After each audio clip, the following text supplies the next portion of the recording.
Et oui, à l'heure de jeu, il s'est passé quelque chose d'assez exceptionnel. Pendant 6-7 minutes, on s'est demandé si Monsieur Hamel allait accorder ou pas un but qui n'est bien évidemment pas rentré. On va revoir les images de cette situation.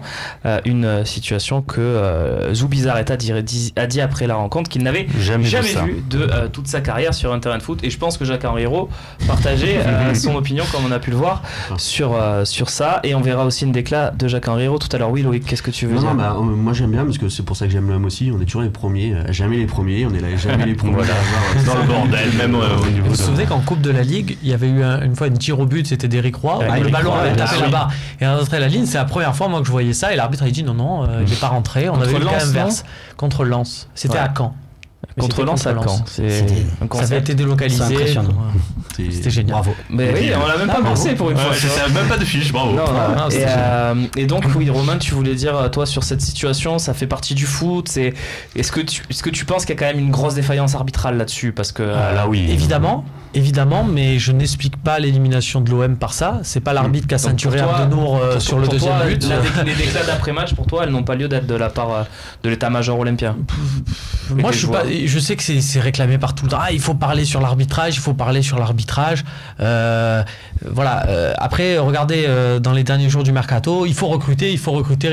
Bon, on a recruté Abdenour et Mitroglou. Est-ce que c'était vraiment l'idée du siècle? Ils ne se sont pas mis à parler parce qu'en fait, on reproche à la direction. Voilà, c'est ce que je veux dire. Mais pour une fois qu'ils ouvrent leur gueule. Moi, j'ai l'impression que c'est un peu avoué. Après, quand j'ai vu, en fait, pour être honnête, quand j'ai vu que Jacques-Henri Hérault s'exprimait, j'étais déçu. Bon, ça m'a fait rire parce qu'il y avait plein de gens sur Twitter. Il parle jamais. Bon, tiens, il parle, pas de chance. Oui. Donc on là, est tout le temps en train de lui reprocher de jamais parler. Là, pour une fois il y a peut-être un problème de timing, mais moi je suis content parce que je critique jamais l'arbitre et Jacques-Henri Hérault, c'est pas le genre de mec à critiquer l'arbitre, c'est pas un genre Mimi Olas, tu vois. Mais là, il y a un problème, elle a un felou quoi. Il faut des lunettes parce que là, il y a 80 cm. On parle pas d'un ballon qui est à 5 cm chez jeu où les gens est humaine. C'est scandaleux. Je pense que ils vont les arbitres, il y a des notations et l'arbitre assistant, ça va être dur pour lui. Mais je pense que derrière la sortie de Jacques-Henri Hérault, tu me disais que tu avais une déclat. Juste on regarde la question de Pierre qui nous pose justement la question de ce qu'on pense de la déclaration de Jacques-Henri Hérault. Tu veux la voir, Romain? Parce que ce qui est bien, c'est qu'il s'exprime sur un fait précis en disant voilà, il y a un peu un dysfonctionnement. Tiens, tu notamment, peux la lire peut-être. Je vais enfreindre une règle de conduite que je m'étais appliquée, ne pas parler de l'arbitrage. Ce qui s'est passé ce soir mérite une introspection profonde des responsables de l'arbitrage français. C'est surtout en fait après où il explique que ce qui le dérange, c'est le vice de fonctionnement et c'est la manière dont dont l'arbitre dit aux joueurs non mais c'est rentré, et il montre qu'il y a un problème en fait et que c'est là-dessus que ça se pose. C'est pas sur le cas, et c'est là où quelque part ça m'a plu parce que j'aurais été gêné. La déclaration, la punchline de Garcia de dire on a été éliminé, on a perdu un match qu'on a gagné, c'est sympa, mais en vrai derrière il s'est fait il y a eu sur Twitter, j'ai vu des vannes, on est 5e d'un championnat qu'on devait gagner, on peut aller très loin là-dedans. L'OM a perdu parce que tu t'es pris de but, parce que ta séance de tir au but a été défaillant, mais ce que dit Hérault est là où pas que je suis d'accord avec toi, pas que pour ça, tu perds aussi pour ça. Si on te l'accorde, ça compte aussi quand même. Bien sûr qu'on a perdu parce qu'on prend des buts. Et on oublie leur jeu de Mitroglou. Si on te l'accorde, je parle du hors-jeu de Mitroglou. Si on te l'accorde, après en même temps tu peux gagner aussi et personne n'aurait crié. Moi je pense pas, parce que quand tu marques ton but avec Germain, il reste quand même 10 minutes. Est-ce que tu attaques? Absolument pas. Tu restes à défendre. Donc je reste à penser, pour moi, que si tu arrives à 2-2 avec ton but de Mitroglou validé, tu resterais dans la même position qui est de pas attaquer, qui est de rester derrière. Je suis pas sûr de ça. Et donc du coup, non seulement tu aurais reculé, mais Rennes, au lieu d'avoir 10 minutes pour marquer le but du 3-2, ils auraient eu 15 minutes. Très bien. Donc on sait absolument pas, mais de dire j'additionne le but de Germain, le but de Mitroglou et compagnie, pour moi ta position, mais Babou n'a pas l'air d'accord. Non mais bon, ça c'est pas la peine de pousser ce que vous disiez tout à l'heure. Là on peut avoir des avis qui vont diverger longtemps. Mais c'est le but mais moi surtout ce qui est dans tout ce que vous avez dit, le plus flagrant c'est le but refusé pour Mitroglou, tout ça. Mais moi c'est pas ça qui me gêne le plus. Et dans les déclarations de Hérault, de Zubizarreta aussi, même de Garcia je crois, moi ce qui m'a le plus dérangé, c'est à la fois le carton pris par Amavi et à la fois le temps de latence qu'il y a sur le but qui est... Zoubi, on a parlé de... C'est ça, moi c'est ça qui m'a gêné. Parce que quand on revoit les images, Amavi sur le carton jaune, l'arbitre ne siffle même pas faute, il continue. À la rigueur, les deux fois, l'arbitre il est dans ce qu'il faut, il fait juste à chaque fois.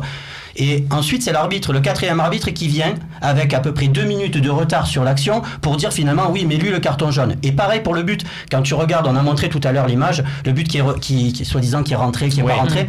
Mais l'arbitre de touche, il lève pas le drapeau de suite. L'action continue, ça va sur le côté. Et d'un coup, il se réveille et il lève son drapeau et il interpelle l'arbitre. Et là, c'est des choses qui me paraissent très bizarres. Le 4e arbitre qui intervient, l'arbitre de touche qui intervient de plus en plus d'ailleurs. Et pour dire une bêtise en plus. Voilà. Et souvent à contre-contre. Après, moi, ce qui me chagrine derrière dans tout ça, c'est qu'on utilise l'excuse de l'arbitrage vidéo pour parler concrètement du match derrière où, enfin, voilà, on s'est pris 2 buts. Enfin, il y a des erreurs personnelles et sa compagnie. C'est un peu facile en termes de. On y revient. Abdenour, il n'est pas ceinturé par l'arbitre, ni sur le premier but, ni sur le second. On utilise cet argument-là pour se cacher un peu et pour se dire bon, on a été éliminé, on n'a pas gagné, tout le titre. Il n'a pas fait une chabodo sur le tir d'Ocampos en disant vas-y, là. NJ qui fait. NJ, voilà ce que j'allais dire. Au lieu de faire la passe à Mitroglou qui est NJ qui croque la feuille de match une fois encore. Mais ceci dit, c'est vrai que voilà, et c'est pour ça que je trouvais intéressant la réaction d'Hérault, de vraiment l'anglais là-dessus. C'est comme le dit Babou, c'est que cette vision-là du truc, on attend avec un mec qui se mêle, mais attends, parce que voilà, ça peut être très loin. Imaginez que ça se produise dans un match contre Lyon.